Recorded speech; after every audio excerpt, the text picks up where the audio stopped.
on this planet, even those mixed with some Neanderthal blood or DNA, can trace their roots to Africa. So you can make a claim that anybody can be an African. So I do not have a precise definition for what an African is, since we all trace our lineage to Africa. I know that some of it is phenotypical. Some of it may be a willingness to embrace Africa. I've heard people say, which I totally reject, that being African is a state of mind. I think that's ridiculous. But I cannot give a precise definition for what an African is, or even what an African looks like.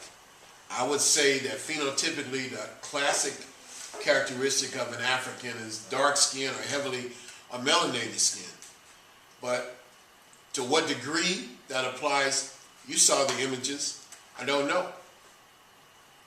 And I don't know if I'll ever come up with a precise definition for what an African is. I guess perhaps the best I might be able to come up with is just kind of a working definition or working hypothesis. So I don't know if that answers your question or not, but that's about the best I can do. Anyone else? I was watching this presentation on YouTube, The Untouchable Blacks. I can't remember the name of the person who presented it. His name is Dalit. I'm sorry, his name is Velu Anamale. Okay, and he mentioned that the first set of people in India were actually blacks, Africans. No question about it. But again, what is an African? Now, if I go to India, and I've been to India a few times, I will not call the people African. I would say we all come from Africa. Now, one time I was with a group of people from India called Tamils. I don't know if you know the Tamils or not. There's so many Indians here. You know, when I went to Heathrow yesterday, I wondered if I was actually in Calcutta or Mumbai. Okay? But you have a group of people from southeast India called Tamils. There's a state called Tamil Nadu. And you mentioned the Tamil Tigers, which is they would see themselves as freedom fighters. Some would call them terrorists, depends on your perspective, who live in Sri Lanka. And I was asked a number of years ago, it was a big deal, to give a keynote speech for the World's International Tamil Conference. It was held in Virginia, in the U.S., which I guess has a large Tamil concentration. And I gave a presentation, and they said, we are not Indians, we are Tamils. And they said, we don't come from Africa. We believe that Africans and Tamils have a similar, have a historical relationship.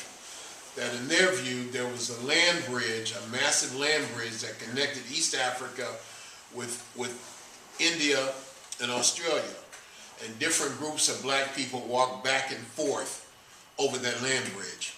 So they see a relationship with Africa, but they do not see themselves as African. I had a similar experience in Australia. I've been to Australia maybe 10 times. I go over there, I hang out with these indigenous Australians. They don't believe they come from Africa either. In fact, if you talk to them, they would tell you they think the Africans come from Australia.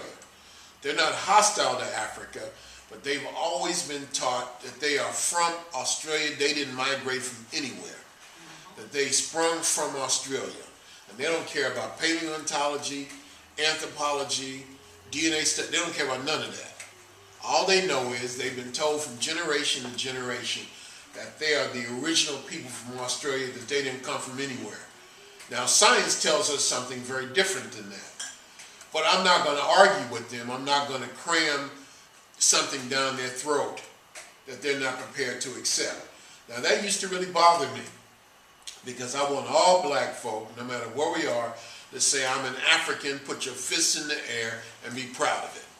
To me, that's the pathway to African empowerment, to liberation, for us to embrace our African heritage and say, no matter where you're born, I'm an African, and I'm going to work for the best interests of Africa and African people. So this, in 1996, I got a dose of this. I was invited to Australia to do a presentation at a historic conference of indigenous people, Aboriginal people. And I couldn't go because I had signed a contract to go to Egypt and do some lectures in Egypt. I got paid, all my expenses were covered. Who wouldn't want to go to Egypt and lecture on a 5-star cruise ship and get paid for it? But my heart was in Australia, but I couldn't go. They wouldn't let me out the contract. So the Aboriginal Australian organizers of the conference told me, Runoko, don't worry about it. We're going to have another conference in 2 years, and you can be the keynote speaker then. We'll invite you back. In the meantime, invite whoever you want to take your place. We'll cover all their expenses from the United States. It's a big deal. They're going to pay a person's airfare, hotel to come to Australia to address indigenous people. So my partner went, my buddy went, and after he got back from Australia and I got back from Egypt, we sat and talked. That's how it go. He said, it didn't go well. I said, what's wrong? He says, I went there, talked to the Aboriginal Australians. He said, they say they're not African. I said, what are you talking about? He says, they feel like they've always been here. They're not hostile to Africa, but they've always been in Australia. And that bothered me a lot. I couldn't sleep. So I called the person I considered my guru. Perhaps you've heard of him. His name is John Henry Clark, one of the greatest historians we've ever produced. I called him up late one night. He said, Runoko, what's wrong? I said, Dr. Clark, a friend of mine went to Australia. People say they're not African. What do you think? He says, Runoko, don't worry about it. He said, I can take you down 125th Street in the middle of Harlem, New York, which at the time was a black community, and introduce you to the blackest person in New York who say, I ain't no African. He said, wait until Africa gets strong, and then even you will be surprised who identifies as being African. Garvey said that, yeah. Garvey said that? Well, maybe he picked it up from Garvey because he was a Garveyite. But I think that people tend to want to go with the winner. And right now, Africa is not a winner. And so a lot of us in the diaspora would rather be called turds in the toilet than an African. But as the power relationship of Africa changes in the world, I think we will develop a greater sense of pride in African heritage. And then perhaps we will define what an African is at that point. But tell me something, brother. Take into consideration that we're in diaspora.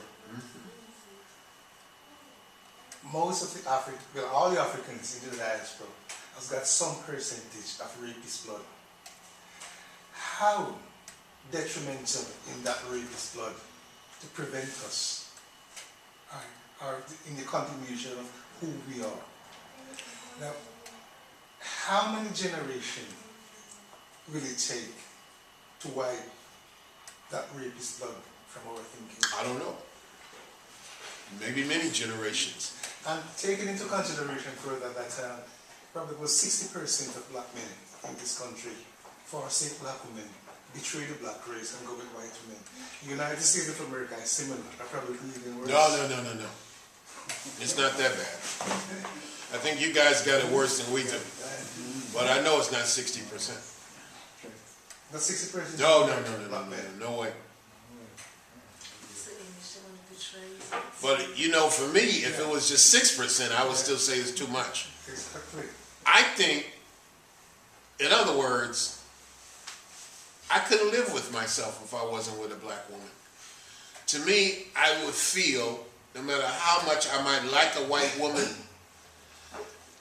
I feel like we owe it to our ancestors. That all those black women, all those Africans who were taken through the door of no return, if we are not with a black woman, we betray ourselves. I don't think you can really talk about I'm for black liberation if you are not at least looking for a black mate. Now, I know that a lot of times people get involved with non-Africans for, see, I'm not able to call a white person an African. I think that a lot of us get involved with Europeans for political reasons. For example, I spent a lot of time in France, and I would meet brothers from Mali and Senegal who would want to marry a white woman so that they would be married to a European and have greater ability to stay in Europe.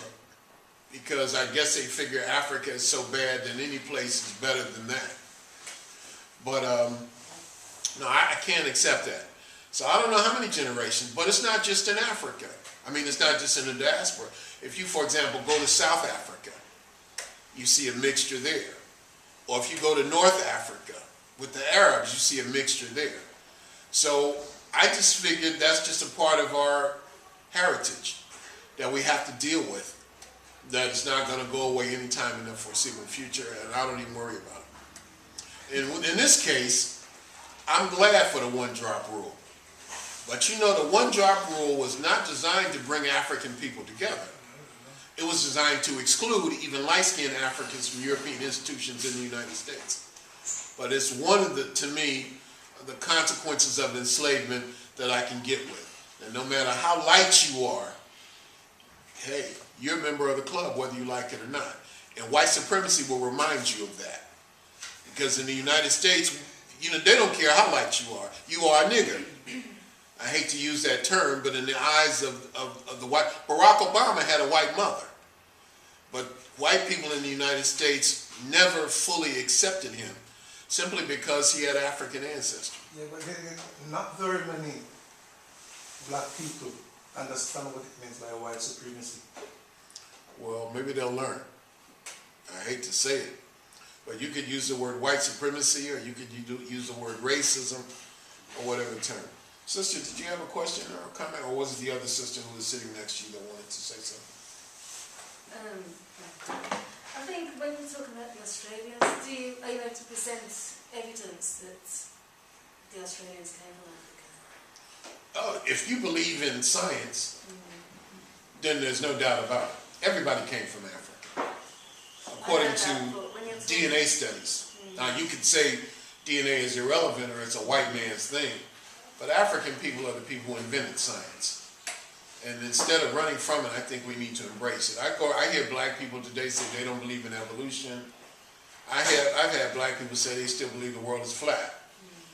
You know, to me, that's laughable. But so apart from the DNA, do you see any similarities in their cultural practices, their spirituality that relates to the motherland? Well, even Africa itself is very diverse. So, for example, if I were to take a Berber from Morocco, I would think, who's converted to Islam, his spiritual beliefs would be very different than a Zulu in South Africa or Wolof in Senegal. Yeah. So I think that we have to be prepared to accept the diversity and the multifaceted nature of African identity and run with that. That's just the way it is. And I think that we need to be spending as much time as possible talking about what we have in common, what you raised, rather than what divides us. Because we're never going to move forward as a people like that.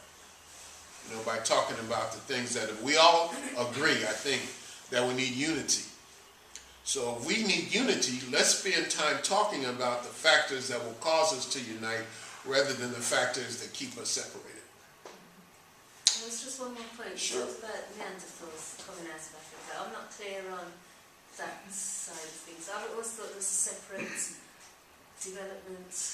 That, humanity comes out of Africa, but you have different stages of humanity. You have the first migrants out of Africa that we know are called Homo erectus, erect man. They are not modern human.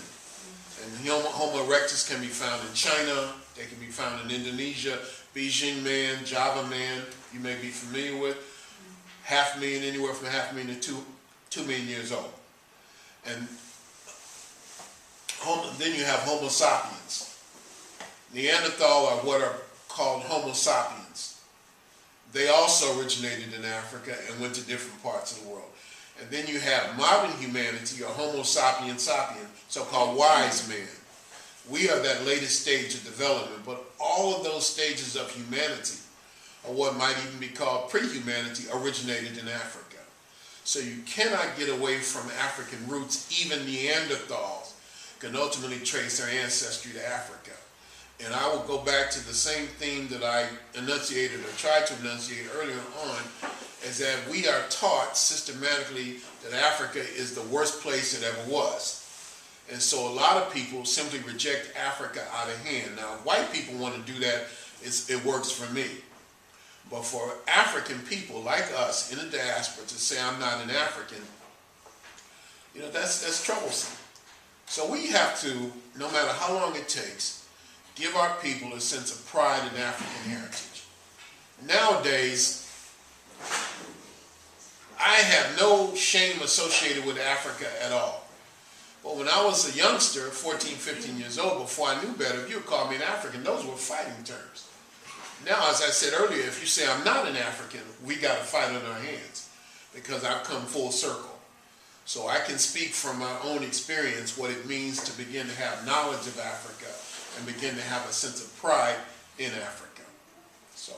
Doesn't science at the moment, are they currently saying that there's no relationship between Neanderthal DNA and African DNA? Well, the story is right now that the people in Europe today have a partial Neanderthal DNA and partial more Homo sapiens sapiens DNA, that they are mixed, and that people on the continent of Africa have the only, as I understand it, I'm not a geneticist, but the only pure African lineage, the only pure African lineage. And so, if anybody wants to talk about a mixture, I guess it would be the white people in Europe who would be most qualified to talk about a mixture, but even they can't disavow their African heritage. Sorry. Yes, brother. Okay. I just looking back at what you had said earlier on, we tend to say we're Jamaicans or Americans, and you would say you're an African born in America. Yeah. Okay. Or an African living in Yeah, America. because one of the concerns that I have when I just came here, and I still have, is that you might have seminars or whatever deal with blacks, but then you find a particular group of people who attend those seminars. I give you an example. When Usain Bolt, because after I came here, Usain Bolt became popular.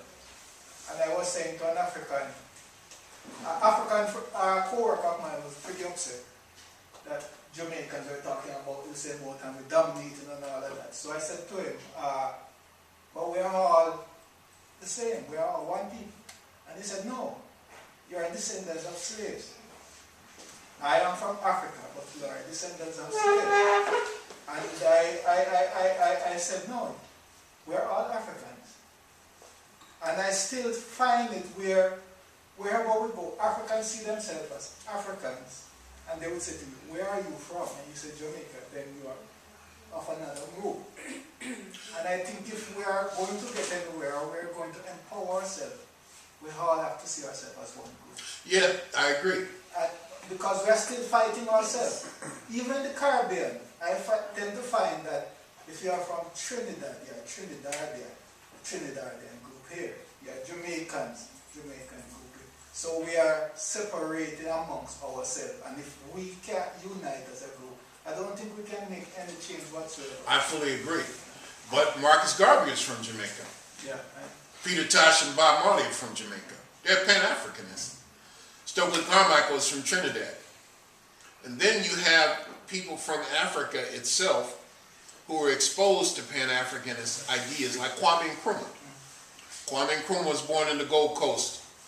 He went to the United States. He went to Lincoln University, what we call a historically black university. He was exposed to Garveyism. You know, he's exposed to Du Bois. He comes to live in England. He lived in Manchester. He was in Manchester. He organized the 5th Pan-African Conference in Manchester, England. He goes back to Gold Coast. He leads Gold Coast to independence under the name of Ghana. First thing he says is the independence of Ghana doesn't mean anything unless it's tied to the independence and unification of all Africa. And then he goes further than that and says whether you're born in the Caribbean, South America, the United States, or Europe, you're part of the African nation. So not all Africans have that backward attitude that you're the descendants of slaves. If you wanted to retort, you could say you're the descendants of colonization. But it's all very, very ignorant. And it just shows what we have undergone as a people. Now, 95% of the time, I'm very optimistic about our future. This is about 5% of the time I begin to wonder if we're not already defeated. But even if, when I think that, I'm determined to fight on anyway. Because I think our ancestors who were taken through the door of no return deserve a fight. If I'm going to lose, I'm going to go down swinging. Okay?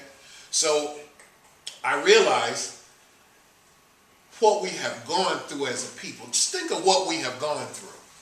colonization, invasion, enslavement, brutalization in every way, shape, form, or fashion. Our humanity taken away from us. Our manhood taken away from us. Our womanhood, our sisterhood, our brotherhood. And yet we are still here tonight in Birmingham having a conversation about Pan-Africanism and the global unity of African people, talking about, in spite of everything, that somehow, someday, some way, we're going to get back on top. We are really amazing in terms of just the ability to have survived all the hell that we've gone through. So when I find an ignorant African on the continent who say I'm not an African, that's pathetic. But it's no worse than finding a person in the diaspora who's saying I ain't no African. And both of them suffer from the same disease, which we might call Yoruba virus. You know, but considering what we have undergone, it shouldn't be a surprise to any of us. It may take 500 years before we get our act together. But we have to keep working. Because I believe that there will come a time, me as a historian, I know I feel this way, when I am going to come face to face with Chancellor Williams and John Henry Clark and Kwame Nkrumah and Marcus Garvey. You can call it in the by and by, in the next life, whatever. And they're going to look at me and say, Runoko Rashidi, what did you do to advance the cause of African people? And I will say, I did this. And they will say, I had no doubt, welcome, my brother. Well done. And that gives me some kind of comfort and solace because I feel like I'm doing what I've been called upon to do. We have time for one or two more questions, and then I'm going to catch a train. Let this brother speak, brother. Yes. Black Star in Europe. King Charles Stewart. Do you recognize him? Do you recognize the name? Or King James, Yeah. the first itself then. Right, the right. Black King. No, I don't know anything about that. Okay. I mean, King James, who wrote the Bible. King James, yes. However, itself, that's why I state the name itself of Charles Stewart, which was represented itself in Ireland and Scotland, and came to England, then became King James I. Okay. You are not affiliated with that history itself? No. Thank you very much, sir. Thank you. Yes, sister. So much things have been put, split up, split. Even Africa itself split up. Wouldn't you say to go, if we know black people were here first, which you would call African, but why not just say humanity? Why not be humanitarians? Because you're going to split up black, I mean, within the Perhaps black. because Africa speaks to a place Yeah. that we need to identify with Okay. in order to get our act together. All right then. So the people who know the truth know that, but the ones who don't know the truth, like if you're born here, as you said, we didn't like to be called Africans because it's been poisoned against us already. So, like for instance, Bob Marley, half white, half black. Some people don't like white, but they like Bob Marley. Do you understand me? So I don't think most people, We all not in came the from- United States, they see came Bob from Marley us. as half white, half black. We What? see him as a brother, okay. as an African. Same thing for Peter Tosh. Peter Tosh simplified it, although I don't know how scientific it is when he says no matter where you come Because from, his as long father's as white you're German. a black man, you're an African. I think that we have to define for ourselves Right. and not let our oppressors Yes. define us Yes. and put labels on us that Yes. we're forced to live with. Yes. So that, for example, I hear it a lot, especially in the English colonies or former English colonies, fair skin. Yeah. That's a very offensive word because fair means good, but fair skin means light skin. Or we use words like in the United States, good hair, if you have long, straight European hair. So what we have a tendency to do is internalize the labels that other people have given us and live with that. And so you find yourself messed up in the head because you've allowed other people in positions of power to define for you what is beautiful, what is good, what is right. We have to, yes. Did you say? No, this brother hasn't spoken. And then we'll